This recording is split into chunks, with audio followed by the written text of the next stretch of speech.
তোমার সাথে কি কখনো এমন হয়েছে যে তুমি কথা বলছো একজনের সাথে কিন্তু সে তোমাকে নোটিসই করতেছে না? তুমি তার সামনে দাঁড়িয়ে যে কথা বলছো, সে মনে করছে যে সামনে কেউ নেই। এমন পরিস্থিতিতে যদি কখনো পড়ে থাকো, তাহলে আজকে ভিডিওটা তোমার জন্য। দেখো, ম্যাক্সিমাম মানুষই নিজেদের নিয়ে চিন্তা করে, বুঝছো? যেমন তুমি তোমার নিয়ে চিন্তা করো অল টাইম, তুমি যার সাথে কথা বলতেছো সেও কিন্তু অল টাইম তারে নিয়ে চিন্তা করতেছে।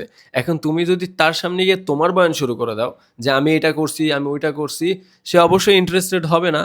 তোমার কি করতে হবে জানো? তুমি যখন কার সাথে কথা বলবা, তখন তোমার মাথায় রাখতে হবে যে আচ্ছা, আমি ওর সাথে কথা বলতেছি, তাহলে ও কোন জিনিসটা পছন্দ করতে পারে, বা ও আসলে মানে তুমি প্রথমে অবজার্ভ করবা যে ধরো তোমার এক ফ্রেন্ড দাঁড়ায় আছে, দাঁড়ায় ধরো একটা কিউব সলভ করতেছে, কথার কথা, হ্যাঁ?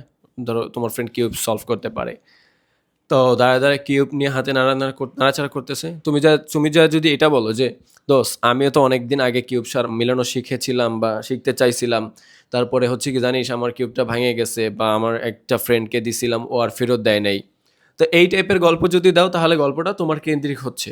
দেখো, এইখানে ও ইন্টারেস্টেড হবে না বা ইন্টারেস্ট পাবে না, কারণ গল্পটা পুরোপুরি তোমার।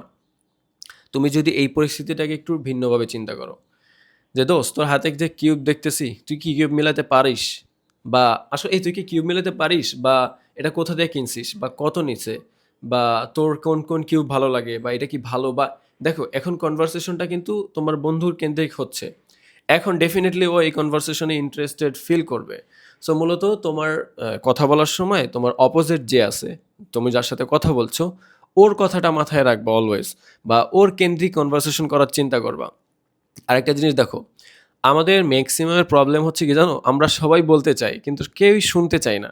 দেখো, যখন তোমার একটা ফ্রেন্ড তোমাকে বলতেছে যে আমি ধরো ওইখানে গেছিলাম, ঠিক আছে, ওইখানে গিয়ে অনেক মজা হয়েছে হ্যান ত্যান, তুমি কথাটা শুনতেছো কিন্তু দেখো দাঁড়া, বই পড়তে এসেছিল, তুমি কথাটা শুনতেছো এই মাইন্ডসেটে, আচ্ছা ও এটা বলতেছে, তার মানে ওর এই কথাটা শেষ হইলে আমি আমার একটা ঘটনা এখানে ঢুকাই দিব।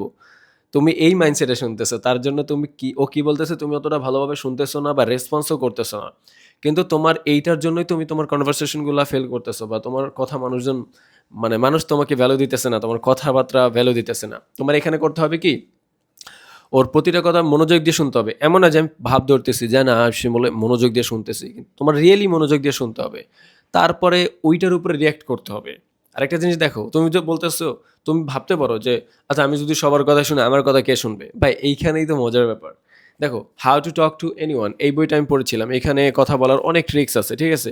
কিন্তু এর থেকে আমি তোমাদের একটা পার্সোনাল ট্রিক্স বলি, আমার ক্ষেত্রে যেটা কাজ করছে। তুমি যদি একটা মানুষ, ধরো তুমি তোমার ফেভারিট হবি কি, এইটা একজন জিজ্ঞেস করবে, তুমি এইটা চাও যে আমার ফেভারিট হবি কেউ একজন জিজ্ঞেস করুক না আমাকে, আমার ভালো লাগবে।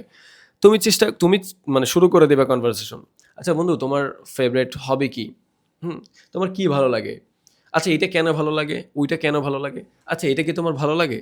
এইভাবে যখন কথা বলা শুরু করে দেবে না, এক পর্যায়ে গিয়ে দেখবে কি ওর আর কোনো কথাই থাকবে না, ওর সব কথা শেষ হয়ে যাবে। এরপর ন্যাচারালি ও তোমার কাছে জিজ্ঞেস করবে, আচ্ছা বন্ধু, তোমার হবি কি? এটা সিরিয়াসলি কাজ করে, তুমি এটা করে দেখতে পারো, আর তোমরা এই কনভারসেশনগুলো ট্রাই করো, খুবই মজা পাবা। আর আমি আমিরুল ইসলাম, এই চ্যানেলে হচ্ছে কি বলে, প্রোডাক্টিভিটি, তারপর হচ্ছে কমিউনিকেশন স্কিল বা সেলফ ইমপ্রুভমেন্ট রিলেটেড ভিডিও বানাই। তুমি চাইলে কিন্তু এই চ্যানেলটা সাবস্ক্রাইব করে রাখতে পারো। তোমার সাথে ইনশাআল্লাহ এখন থেকে প্রতিদিন দেখা হবে।